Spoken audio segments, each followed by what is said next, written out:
Bonjour à tous, j'espère que vous allez bien. Bienvenue sur ma chaîne. Aujourd'hui, Inch'Allah, on va faire le dernier chapitre de géologie, la géodynamique interne. Donc, la géodynamique interne fait à deux cours, les tremblements de terre, séisme, entre parenthèses, ou aussi la tectonique des plaques. La dernière fois, on a fait les trois types de roches, magmatiques, sédimentaires et métamorphiques. Aujourd'hui, on va commencer par les tremblements de terre. Avant qu'on commence, n'oubliez pas de mettre un j'aime, partager, abonnez-vous. On commence par la définition. On appelle un tremblement de terre toute secousse, vibration de la surface de la terre ou série de secousses plus ou moins violentes du sol. Donc, نعتبره un زلزال إذا كان هو عبارة عن هزة أرضية toute secousse ou la série de secousses اللي تكون عنيفة ou elle peut causer des dégâts على سطح الأرض du sol ou la surface de la terre. Les séismes sont provoqués par la libération d'une grande quantité d'énergie accumulée depuis des dizaines ou des centaines d'années dans une région donnée. Donc, ça peut être les séismes. C'est quoi? Donc, à cause de la libération d'une grande quantité d'énergie, donc, il y a une quantité في باطن الأرض. هذه l'énergie تكون مخزونة depuis des dizaines ou des centaines d'années. يلحق un moment donné هذيك يصرى une libération تاع l'énergie. هذيك l'énergie تمد لنا par exemple une catastrophe naturelle ولا تكون السبب في une catastrophe naturelle, par exemple séisme dans une région donnée. تكون في منطقة محددة. Cette énergie libérée se propage sous forme d'onde sismique. Donc l'énergie هذه المحررة تنتشر على شكل d'onde sismique. Donc les ondes sismiques هضرت عليهم في la structure de globe terrestre تلقاوهم في la deuxième vidéo. Les ondes sismiques qui provoquent des vibrations à la surface de la Terre. Lors de la fracturation des roches en profondeur, il y aura une libération d'énergie. Donc, quel sera le processus de la fracturation des roches en qui sur la profondeur? Il y aura une libération d'énergie. Une grande quantité d'énergie, elle peut causer une catastrophe naturelle, par exemple le séisme. Un foyer ou la hypocentre ou la épicentre. Donc, il y a les deux définitions à apprendre, très important à savoir. Le premier terme est le foyer. Le foyer est le lieu où se produit le premier choc en profondeur. Donc, c'est la profondeur qui sera le premier choc. Épicentre est le point de la surface situé à la verticale du foyer. Dans ce point, la force de tremblement est maximale et à mesure qu'on s'éloigne, elle diminue. Donc, par exemple, on a le foyer qui est la région. Donc, le foyer est le point de la profondeur. L'épicentre est le point de la surface, qui est la verticale. Foyer, épicentre, c'est la verticale, mais la seule différence, le foyer est la profondeur, l'épicentre est la surface. L'épicentre, le point à la surface, la force de tremblement est maximale, تكون كبيرة. Mais كل ما نبعدوا على النقطة هذيك تنقص l'intensité ou la force تاع le séisme. هنا عندنا l'instrument utilisé pour enregistrer les séismes. Donc l'appareillage اللي نستعملوه pour enregistrer le séisme هو نسموه le sismographe. L'intensité d'un séisme définie par les conséquences et les effets provoqués par le séisme.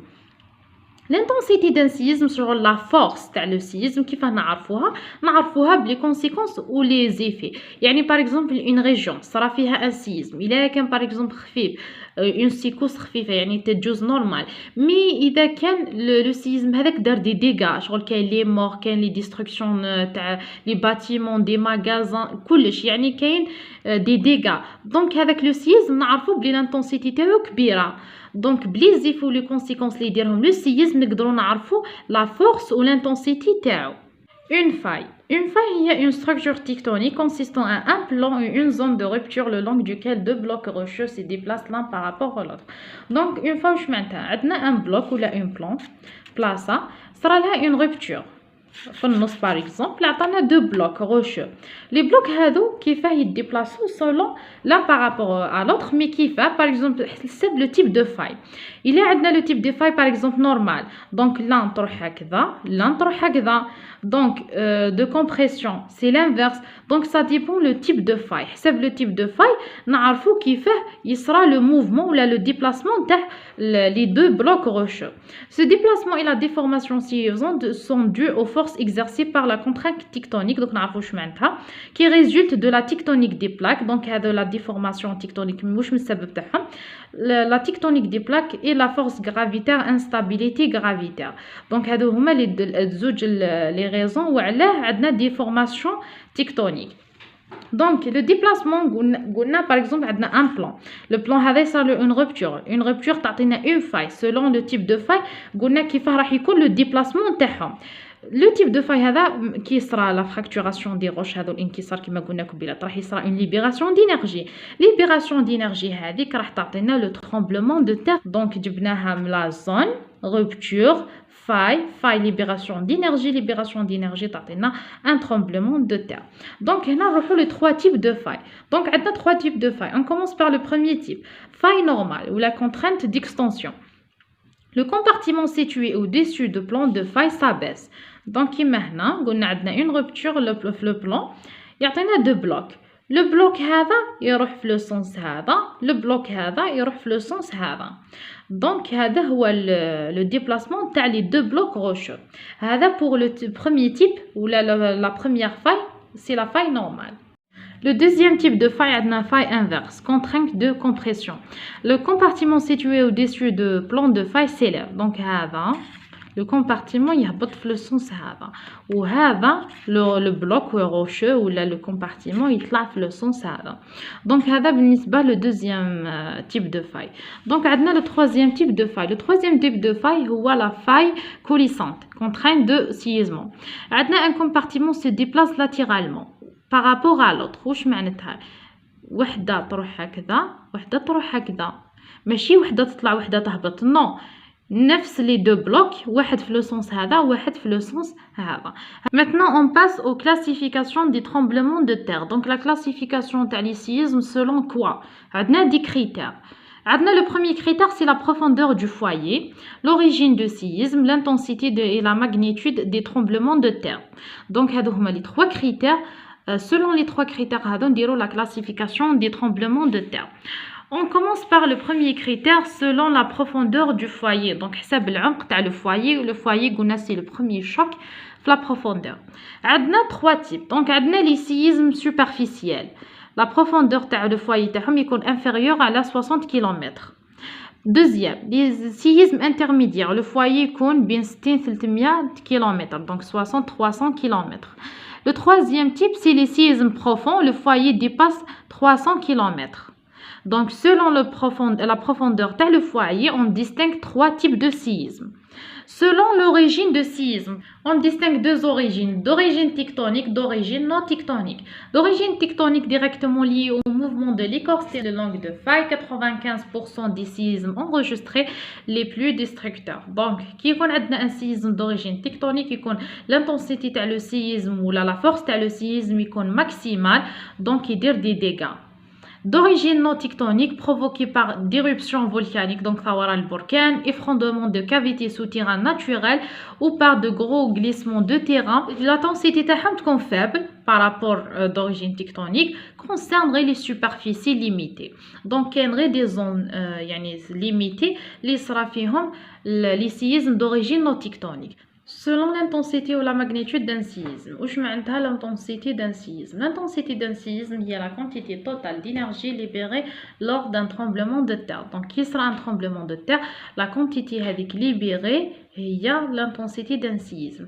Nous pouvons savoir l'intensité d'un séisme, est-ce كبيرة est-ce qu'il a les dégâts ou les conséquences. Ou bien sûr, quand on utilise le sismographe, nous savons exactement la valeur ou on a plusieurs échelles d'intensité d'un séisme.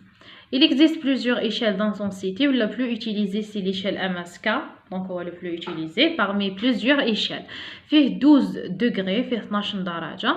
Adna l'échelle des magnitudes utilisées dans le monde, le plus utilisée dans le monde, est celle de Richter, fait 9 darajat, 9 degrés. La distribution mondiale des tremblements de terre. Donc, les tremblements de terre ou les séismes qui sont partout, mais la seule différence, c'est qu'il y a des tremblements de terre, ils sont dans telle région. Les autres tremblements de terre, ils sont dans telle région. L'origine, est-ce que tectonique, est-ce que non? Donc, ça dépend. Les tremblements de terre se produisent dans les régions actives du point de vue géologique. Donc, les trois zones, ils seront beaucoup plus les tremblements de terre. On a les zones de subduction, les zones des dorsales océaniques, les régions de formation des chaînes de montagne. Donc, les trois zones, ils seront les séismes. Ils se localisent dans les zones de limite de plaques tectoniques. Les trois régions, ça.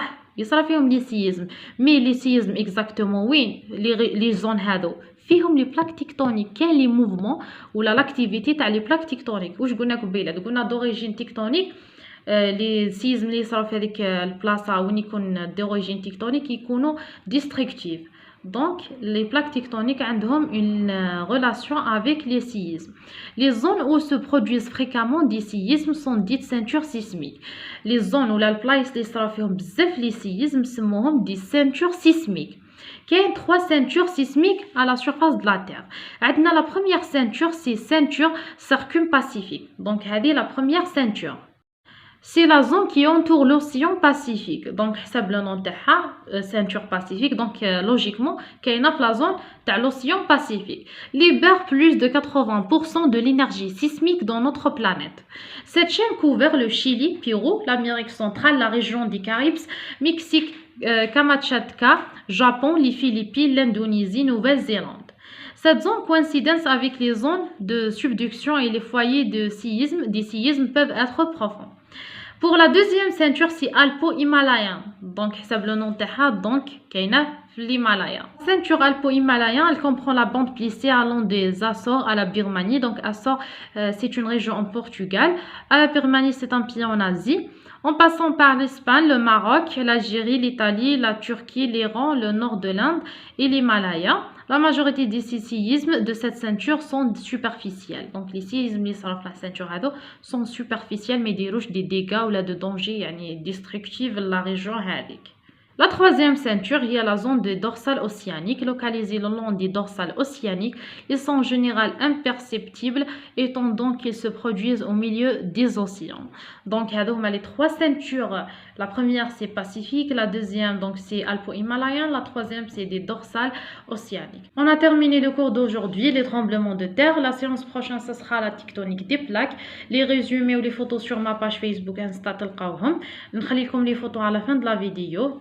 Le cours d'aujourd'hui, les tremblements de terre. Si vous avez des questions, n'hésitez pas de les écrire dans les commentaires. On se retrouve pour la prochaine séance, Inch'Allah.